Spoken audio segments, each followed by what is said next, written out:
الذي خلقني فهو يهدين والذي هو يطعمني ويسقين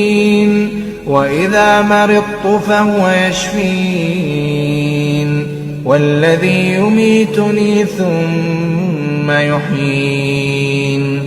والذي أطمع أن يغفر لي خطيئتي